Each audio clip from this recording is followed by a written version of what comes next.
Ou ele fez mais uma pergunta na hora de ser anunciado?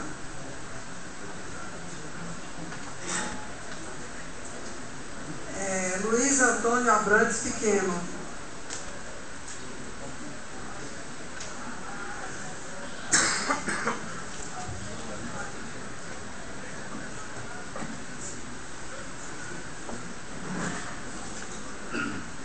Por favor. Bom dia a todos. Em primeiro lugar, queria cumprimentar os distintos colegas, né, e a toda essa plateia maravilhosa. E nós estamos de parabéns. Esse debate, conduzido em altíssimo nível, promovido pela nossa associação, demonstra que o Ministério Público é realmente uma instituição verdadeiramente democrática. Nós damos exemplos a todas as instituições do Estado do Ceará. E porque somos democráticos, a minha pergunta é uma só.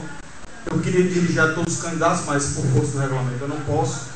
Então vou dirigir ao doutor Manuel Soares. Não. Nosso doutor Só resta o doutor Luiz. É a última pergunta, só o doutor Luiz Eduardo. Doutor Luiz Eduardo.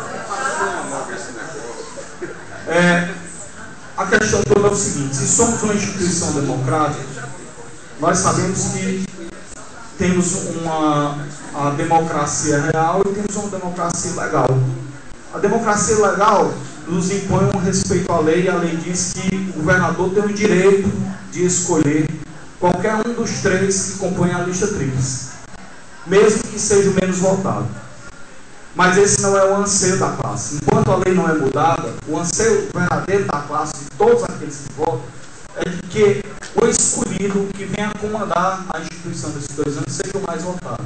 Então, doutor Luiz Eduardo, a pergunta que eu faço ao senhor, mas na verdade dirigida a todos os colegas, é se vocês assumem o compromisso público de que somente o mais votado venha efetivamente a gerir a nossa instituição nesses 2 anos, apesar da escolha se a escolha do governador for diferente dessa. Doutor Luiz Eduardo, 3 minutos. Muito obrigado pela pergunta, doutor Luiz Abrantes Pequeno. É uma pergunta bem interessante que você pode responder levando em consideração o aspecto constitucional, o aspecto legal e o aspecto político. Essa pergunta já foi bem comentada e bem alentada pelos colegas que anteriormente falaram. Como todos nós sabemos, a Constituição e a lei dizem que a classe tem que escolher 3 nomes. Esses 3 nomes serão enviados ao governador. E o governador escolherá entre os 3 nomes, não levando em consideração quem foi o mais ou o menos votado. Nós somos promotores de justiça. Nós somos os fiscais desta democracia que está muito bem regulamentada pela nossa Constituição Cidadã. Não podemos, mesmo querendo fazer o que a grande maioria pensa, como ele bem falou, a democracia real e a outra forma de democracia, não podemos abdicar da nossa posição de aplicadores da lei e conhecedores da lei para, de uma certa forma, deixar que essa vontade geral prepondere. Há inúmeras proposições do Congresso Nacional tentando fazer com que essa escolha pela maioria seja realmente efetivada. Mas, enquanto isso não acontecer, nós deveremos guardar respeito à Constituição, deveremos guardar respeito à lei e deixar com que o nosso governador escolha um dos 3 que foi votado. Espero ter respondido a pergunta e indagação do Dr. Luiz Abrantes Pequeno. Obrigada. Com a palavra do Dr. Luiz Eduardo, nós encerramos esse nosso terceiro bloco. Vamos fazer um breve intervalo de 10 minutos. um coffee break seguido ali fora, e a gente retorna com 4 minutos.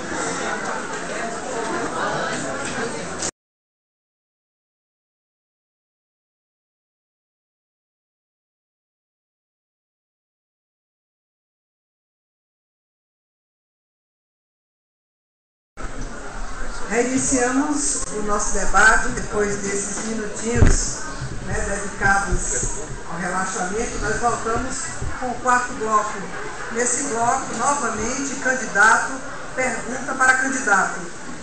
Será inicialmente sorteado o candidato que fará a pergunta e ele escolhe o candidato que deverá responder e assim sucessivamente, como aconteceu no segundo bloco. Lembrando, já acabei de dizer, que é vedada a escolha de candidato já perguntado, de maneira que cada candidato será perguntado e perguntará uma única vez.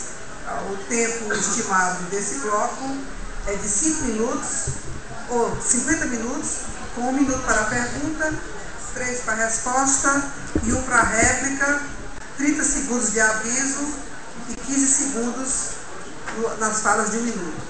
Vamos sortear, para começar o bloco.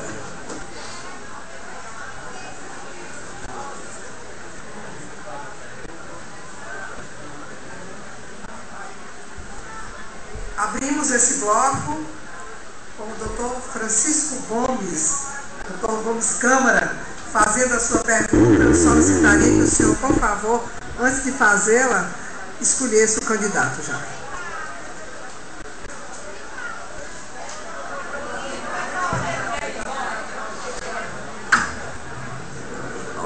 Dr. Manuel.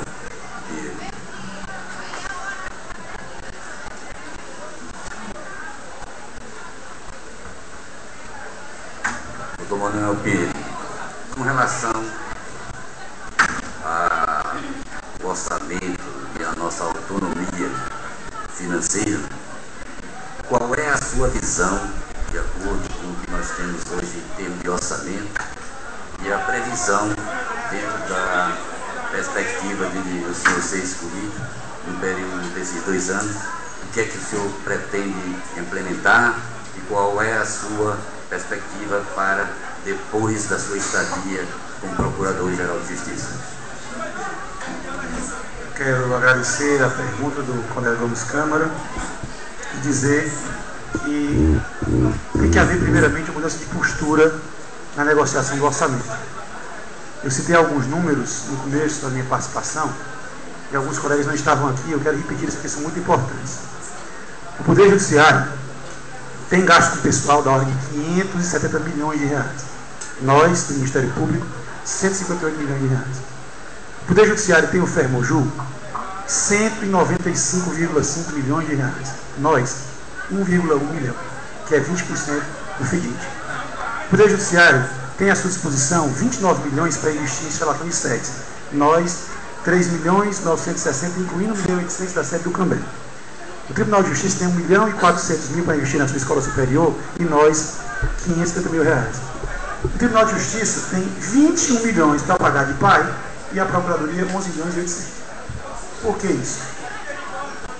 Porque o Tribunal de Justiça recebe praticamente tudo e nós não recebemos nada. Nós temos, como o Luiz Alcântara já disse aqui, para fazer o Ministério dos nossos sonhos, que tem recursos materiais e recursos humanos. Isso depende fundamentalmente da postura do Procurador-Geral na hora que vai negociar o orçamento e na hora que vai negociar a criação de um fundo de modernização e reprogramamento do Ministério Público. Os outros estados têm esse fundo e isso faz muita diferença. Então nós temos que convencer a sociedade e o Parlamento, e isso não é difícil, de que essa arrecadação das taxas de custas judiciais, que são de 195 milhões, não podem ficar concentradas na mão do Poder Judiciário. Afinal de contas, nós também fazemos parte do sistema de justiça e temos atribuições tão ou mais importantes do que aqueles têm. Então nós temos que ter a coragem, a decisão de enfrentar, sendo o caso, a resistência do Poder Judiciário, e dizer que esse bolo também nos pertence. Nós temos que ter um Procurador-Geral que tenha a necessária independência para dizer: esse bolo nos pertence, eu vou lutar pelo interesse do Ministério Público. Não sendo assim, nós vamos passar o resto da vida reclamando que o nosso futuro nunca foi construído. Então, é muito difícil imaginar que alguém chegue àquele cargo e não ouça as reclamações dos colegas que estão trabalhando no interior e na capital sobre as dificuldades em relação às instalações físicas 30 segundos. E a tudo mais quanto não é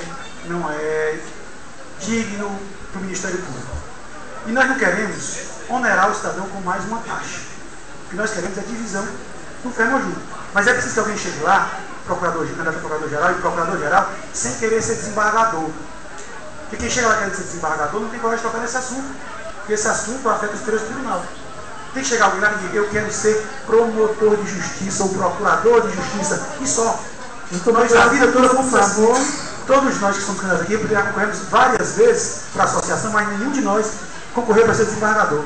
Porque nós temos compromisso com o Ministério Público, com vocês, procuradores e promotores de justiça. Nosso compromisso não é com uma carreira ascendente para chegar ao tribunal, não. Nós temos que investir no Ministério Público, pelo Ministério Público. Por favor, agora é o senhor quem faz a pergunta. Escolha, por favor, inicialmente o candidato.